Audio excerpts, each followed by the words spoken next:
नमस्कार दोस्तों, आज हम चर्चा करने जा रहे हैं कि कोविड 19 में क्यों ऑक्सीजन सिलेंडर्स का डिमांड बढ़ गया है और ये ऑक्सीजन सिलेंडर से हमारे वातावरण के ऑक्सीजन किस प्रकार से अलग है, और साथ ही साथ हम ये भी चर्चा करेंगे कि इस ऑक्सीजन सिलेंडर को बनाया कैसे जाता है। तो आपके मन में उठने वाला सबसे बड़ा सवाल कि वातावरण में इतनी ऑक्सीजन होने के बावजूद हमें ऑक्सीजन सिलेंडर की ज़रूरत क्यों पड़ रही है, और पड़ रही है तो इसका प्रोडक्शन इतना क्यों नहीं हो रहा है, जितना डिमांड है उतना सप्लाई क्यों नहीं। तो आइए शुरू करते हैं। सबसे पहले तो मैं आपसे ये कहना चाहूँगा, कोविड 19 कोरोना वायरस नामक बीमारी हमारे सीधे हार्ट को इफेक्ट करती है, हमारे सीधे लंग्स को इफेक्ट करती है, जिससे हमें श्वसन क्रिया में दिक्कत होती है। जिस प्रकार से घर बनाने के लिए सबसे छोटी इकाई ईंट होती है, उसी प्रकार से आप ये भी कहना चाहेंगे कि यार ये जो हमारे पूरे श्वसन क्रिया में, हमारे पूरे लंग्स में सबसे छोटी जो इकाई होती है उसको कहते हैं एल्वेलाई। और ये एल्वेलाई की जहाँ तक कहानी है, ये एल्वेलाई जब हम सांस लेते हैं तो फूल जाता है, और जब मैं ब्रीथ आउट करता हूँ, जब मैं सांस बाहर छोड़ता हूँ तो कार्बन डाइऑक्साइड को ये बाहर निकालता है, और पिचक भी जाता है। और जब मैं अंदर सांस लिया था ना, तो मैं देखता हूं, मैं क्या पूरे दुनिया में कोई भी लोग अगर जब सांस लेते हैं ना तो उनका सीना फूल जाता है। तो ये एल्वेलाई ना फूल जाता है, और फूल के क्या करता है, जो ऑक्सीजन होता है ना, जो हम सांस लिए, हवा जो अंदर लिए, जो ऑक्सीजन होता है ना, वो ऑक्सीजन को हमारे ब्लड में छोड़ देता है, ऑक्सीजन को हमारे ब्लड में छोड़ देता है। और साथ ही साथ जब मैं ब्रीथ आउट करता हूं ना, तो हमारे ब्लड से कार्बन डाइऑक्साइड को लेकर बाहर निकाल देता है।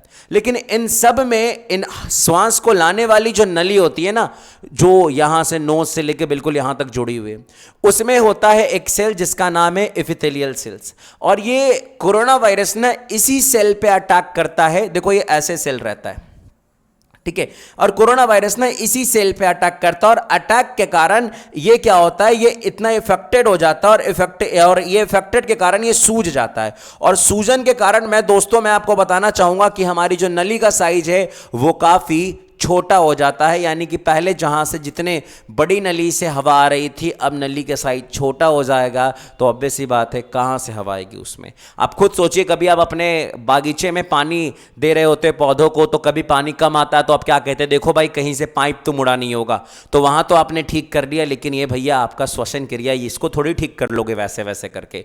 तो इसीलिए क्या होता है, इसीलिए ये सूजन होने के कारण लोगों को सांस लेने में दिक्कत होती है, और सांस लेने में दिक्कत के कारण डॉक्टर क्या करते हैं, उन्हें ऑक्सीजन प्रोवाइड करते हैं। फिलहाल के लिए एक बात समझिएगा, ये जो हमारा एपिथेलियल सेल्स जो होता है, ये हमें इन्फेक्शन से लड़ने के भी काम देता है, लेकिन जब ये खुद इफेक्ट हो जाएगा बेचारा, तो कहां से कुछ हो पाएगा। फिलहाल के लिए मैं कहानी को थोड़ा आगे बढ़ाना चाहूंगा, और मैं आपसे ये कहना चाहूंगा कि जब भी कोई डॉक्टर ऑक्सीजन मार्क्स देता है तो हर एक व्यक्ति को 5 लीटर पर मिनट ऑक्सीजन की आवश्यकता होती है। और बच्चों के मन में एक बात आ जाती है, लोगों के मन में एक बात आ जाती है कि क्या जिसको कोरोना वायरस होगा उसको ऑक्सीजन की जरूरत है? कतई नहीं।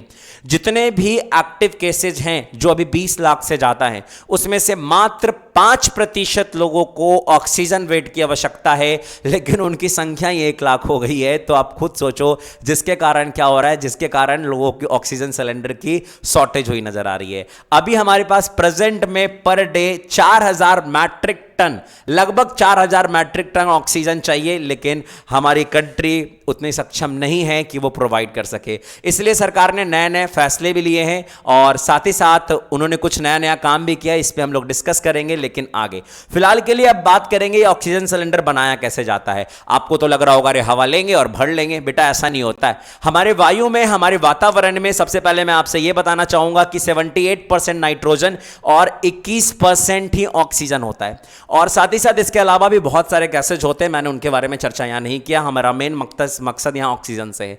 इनको जब एकत्रित करके एक जगह फ्रिज किया जाता है, ठंडा किया जाता है, तो इनको लिक्विड में बदला जाता है। और जब हम इसे लिक्विड में बदलते हैं, देखो हर एक गैस का ना बॉइलिंग पॉइंट, फ्रीजिंग पॉइंट अलग होता है। तो ऑब्वियस ही बात है, हम लोग क्या करते हैं ना, हम लोग इसको ठंडा करते जाते, और हर एक का बॉइलिंग पॉइंट और फ्रीजिंग पॉइंट अलग होता है। तो हम लोग क्या करते हैं, सभी को अलग अलग पॉइंट पे तरल बनाते जाते और अलग करते जाते हैं, लिक्विड बना जाते हैं और अलग करते जाते हैं। तो यार एक बार ठंडा करके हम लोगों ने नाइट्रोजन को निकाल लिया, एक बार ठंडा करके हम लोगों ने ऑक्सीजन को निकाल लिया।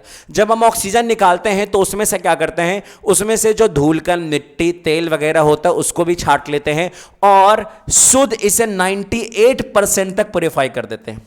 और इस लिक्विड गैस को इस लिक्विड गैस का बोल सकते हैं, इस लिक्विड ऑक्सीजन को एक बड़े से टैंकर में भर देते हैं, जैसा कि टैंकर मैंने यहां पे दिखाया, एक बड़े से टैंकर में भर देते हैं जो कि बिल्कुल ठंडा होता है, और उसमें भर के हम लोग एक जगह स्टोर करते हैं।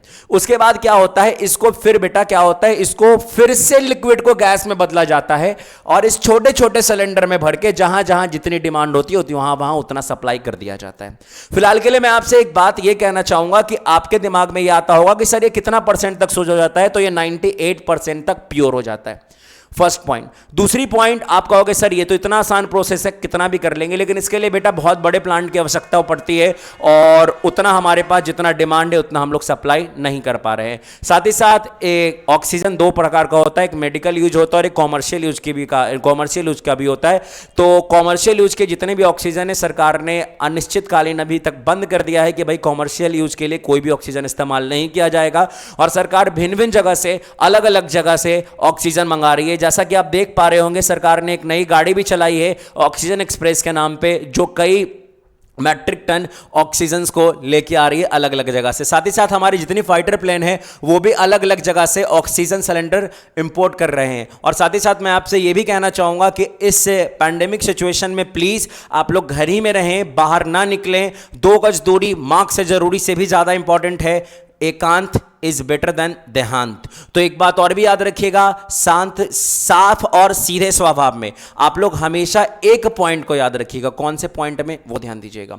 पॉइंट हमारा सिर्फ और सिर्फ इतना है कि आप लोग पहले तो ये डरिए बिल्कुल भी मत कि अगर आपको कोविड-19 कोरोना वायरस के लक्षण है तो नहीं भैया आपको ऑक्सीजन बेड की आवश्यकता पड़ेगी, कतई नहीं। साथ ही साथ आप ये भी मत डरिए कि जिनको कोरोना वायरस होती है उनकी मौत निश्चित है, कतई नहीं। ये सारी जो अफवाहें हैं वो बिल्कुल गलत है। देखो, ये कुछ ही % ऐसे लोग होते हैं जिनकी मौत हो जाती है, लेकिन मैं आपसे कहना चाहता हूं कि अगर हम लोग सही समय पे सही तरीके का इलाज करें तो इसमें सही में हम लोग जीत सकते हैं कोरोना वायरस से। और कोरोना वायरस से जीतने के लिए सरकार को दोष मत दीजिए, कुछ अपना भी दोष दीजिए। बेमतलब का बाहर मत निकलिए, बिना मास्क के बाहर मत निकलिए, लोगों से सोशल डिस्टेंसिंग बना के रखिए। तो भैया आज के लिए इतना ही। Thank you very much. और पूरी हमारी टीम, पूरी अड्डा की टीम आशा करती है कि आप स्वस्थ रहेंगे, सुरक्षित रहेंगे। जय हिंद दोस्तों, जय हिंद।